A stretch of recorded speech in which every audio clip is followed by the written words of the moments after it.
All right, so first thing that we're going to talk about is we're going to talk about the range and kind of how we can calculate the range or find the range. So first of all, what the range is going to be is the difference between your largest number in a data set and your smallest number in a data set.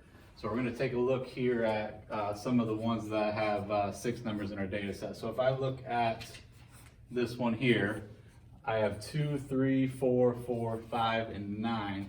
If you look at those numbers, you'll notice that my largest number in there is going to be the 9, all right? And the smallest number is going to be the 2, which that one happens to be in order, which makes it a little bit easier for us. So if you do the 9 minus your 2, your range, or the difference between your largest number and your smallest number, is going to be 7, okay? And we are going to use that same method, same procedure, no matter how many numbers we have. So if we look at this top one here, we have several numbers here. Again, these are in order, so my largest number is going to be 39. All right, my smallest number way down here is going to be 4. Okay, so same thing, your range is your largest number minus your smallest number. So I'm going to take 39. I'm going to subtract the 4 to get my range of 35. All right, so if you have something like... Mr. Dietrich, can I chime in real quick? Yes. So those are the exact same numbers that we were using on all of our previous lessons so far. So these are the heights of the students. We can see that exact same range down here with our data. So we wanted to let you know that that data is matching something. Our 39 is him, and our 40 is down here with him. And that range of 35 that Mr. Dietrich just calculated by doing 39 minus 4 means the difference between our tallest person and our shortest person is a difference of 35 centimeters. So the range is your highest minus lowest, finding their differences. And then one thing that we have to be careful of, a common misconception that comes up sometimes is, you know, the ones that we've already looked at, they have already been in order for us, which tends to make it a little bit easier because we know right where to look for our largest number, we know right where to look for our smallest number. So if you see something like this that is in random order, again, take your time. Don't assume that your smallest number is down here and your largest number is down here, because that may not be the case. In this case, if you look, our largest number is going to be the 9, okay, and our smallest number is going to be the 2. So again, just like we've shown before, my largest number is 9, my smallest number is 2. I can subtract those to get my range of 7. Okay, so make sure that you are not just assuming where your smallest and largest numbers are, because they can be in different order depending on how the numbers are already set up for us. Okay, so we're going to take a look at a few that you're going to see in your IXL. All right, so the type of questions that you're going to see is the question is straightforward. So what is the range, and then they're going to give you a set of numbers. If you notice here, kind of like we showed in the second part in the back of the board, these numbers are not in order. All right, so you have to kind of look through. If I look through those numbers, I can see that my largest number is going to be, looks like 95 here, and my smallest number is going to be 91. So what I'm going to do is I'm going to take that 95, I'm going to subtract from 91, and that is going to give me my range, and we can type that in there.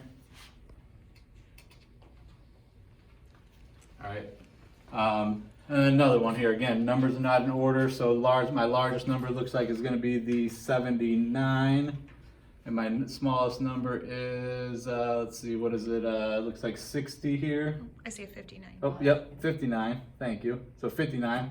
So I'm going to do my 79 minus my 59. All right, which is going to give you your answer of 20, which would give you your range. Let's skip some levels, Mrs. Hardesty, to see if we can make those any harder. Can you click it with your mouse? All right, so here we're looking at some decimals. Our concept and the way that we are doing it is the same method. All right, but in this case, we are all in the tenths place value, and my largest number is going to be 0.8. All right, so you're gonna take that 0.8, which is my largest value, and you're gonna subtract it from your smallest value of 0.2, looks like is our smallest values there. Which if I subtract those is gonna give me an answer of 6/10.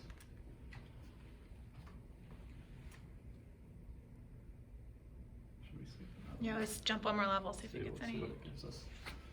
The challenge zone. Now we just have hundreds All right, places. so similar concept, but now we have hundreds places. And these ones you gotta be careful because there's a lot of numbers there. It's easy to miss the largest number. So let's see, I see a 6 and 84. You guys see anything larger than that? I think you're right at the 6.84. Yep, 6. If you want to write on the smartboard, go right ahead. It was working. And the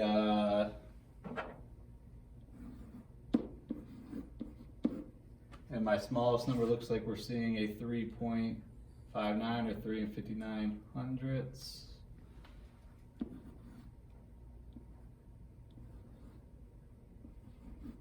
All right, so I am going to subtract those two numbers.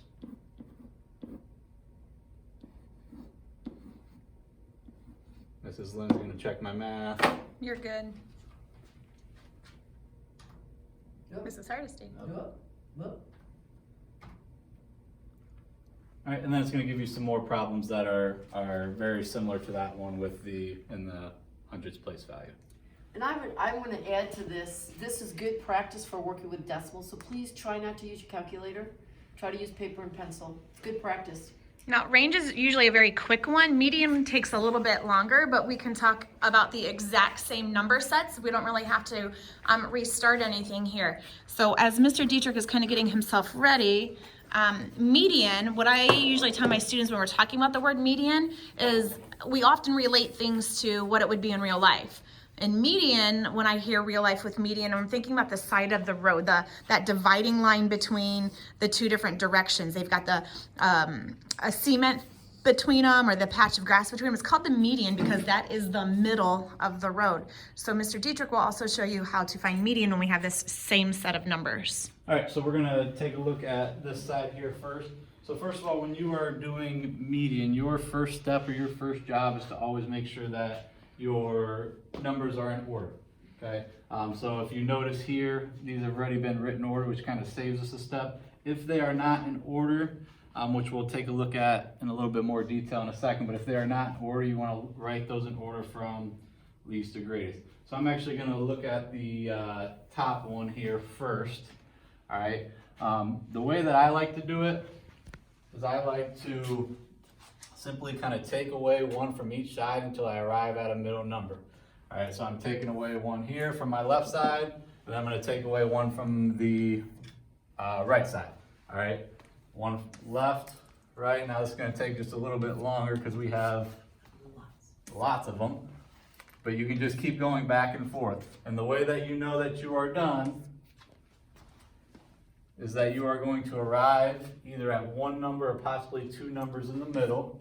We'll talk about how you look at that in a second here.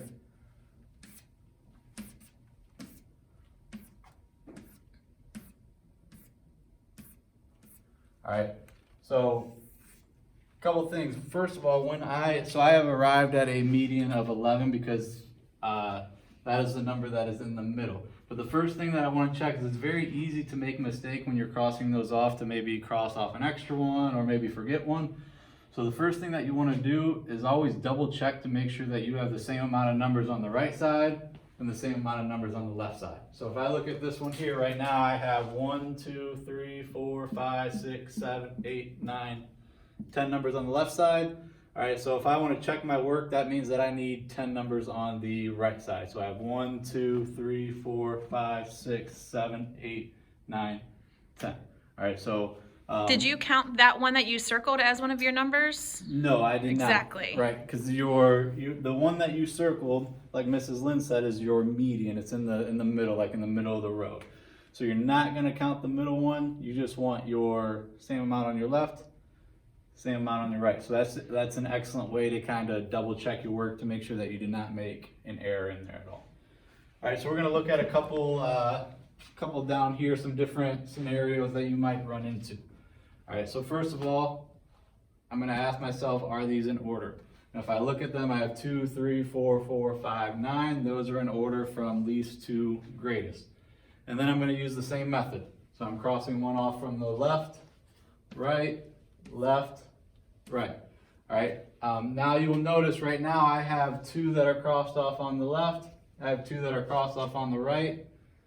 But you might notice this one looks a little bit different because I have two numbers that are in the middle. All right, so in all reality, my median is kind of right down the middle there. All right, and we're gonna look at a couple different things that might happen in this case, but currently on the left side I have a 4 and on the right side I have a 4. So if you kind of think to yourself, what is halfway between 4 and 4, or what is in the middle of 4 and 4, your median there is just going to be 4, okay? Down here, similar case, I'm gonna start, cross off the left, right, and I have 4 and 5 in the middle. Again, my median is right in the middle of those two. So you have to kind of ask yourself, I have a 4 and a 5, what is going to be directly between that 4 and that 5? All right, which right between that 4 and that 5 is going to be a 4.5 or 4 and 5 tenths there, okay? And then last one that's kind of a similar scenario, again, crossing off, crossing off, crossing off. Again, I have 2 on my left, 2 on my right. I have 4 and 6 in the middle. My median is right between 4 and 6. So what would be directly between 4 and 6 there? Is going to be 5, because that 5 is directly between those two numbers there. Okay. So we're going to look at a couple down here. So again, with your median, a very common mistake is that we look at these numbers here, they are already written in a line, and we start crossing off. So we cross off here, we cross off here, which we'll kind of show you. All right, and then we say 3 is our median. All right. But as I mentioned earlier, the first step that you should always do is you need to write them in order. And are these in order right now?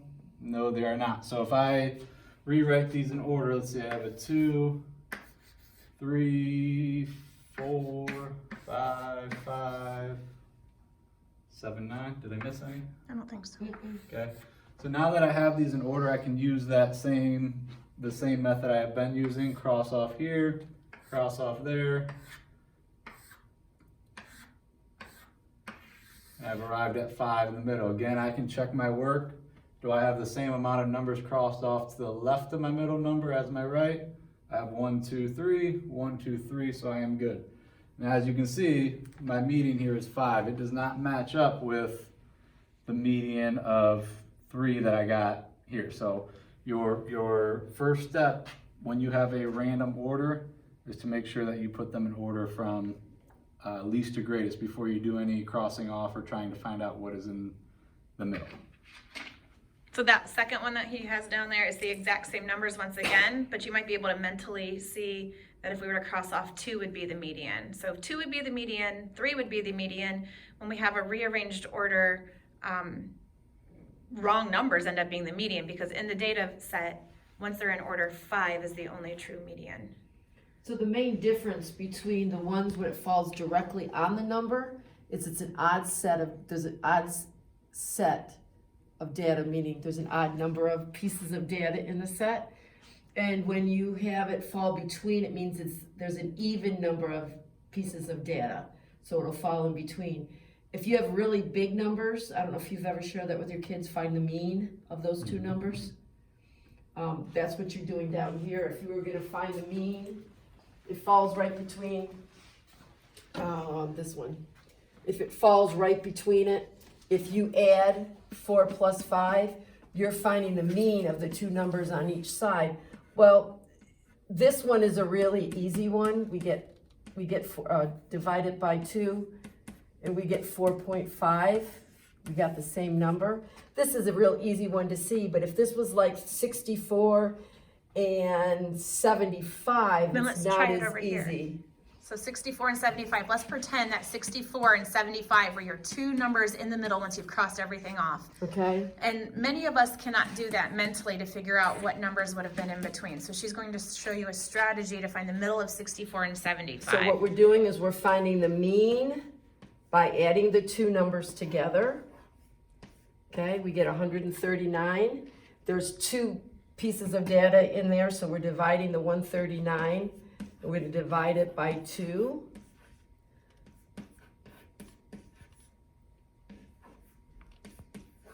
And remember, we can add a 0 there, it doesn't matter. We get 69.5. Get our 0 remainder, so we're done. Should we go try some on the smart board? Maybe one or two just to see the big idea with the. So if we look at the ones that we see on the smart board, and I can write on this, right? Yeah. Okay. The ones that we see on the smart board, again, your first job is to make sure that you are writing those in order. All right. This current list, as you see, is not in order. So I want to write my smallest one. I'm going left to right from smallest to largest. So I have a 51. Something that I do with my students, Mr. Dietrich, is Yes. once we're copying, like I can maybe cross that one Cross off. it I know off that there. at home you can't Okay. cross it off on your Chromebook, but if you want to write the original data set down on your piece of notebook paper, and then as you're rewriting them, you can kind of cross them off your list just to make sure you don't forget any of them. I always count when I'm done to make sure I have the same number of pieces of data as I started with. So again, I am just putting these in order before I do anything else.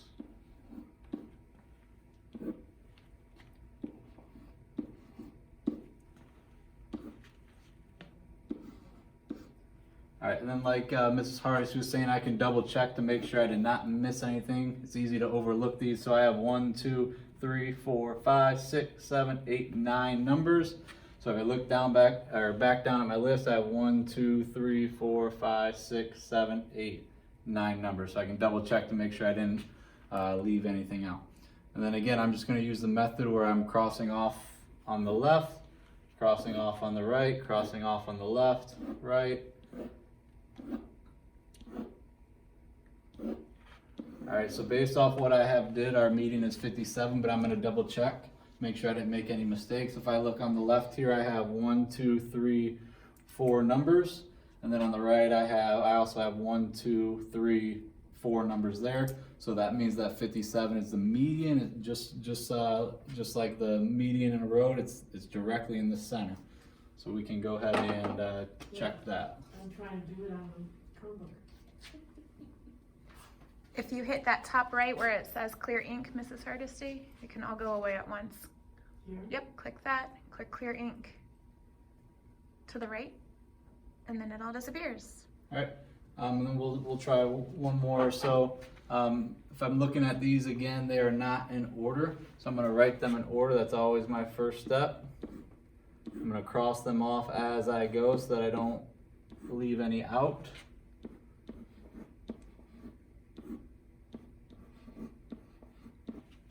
I have an 86.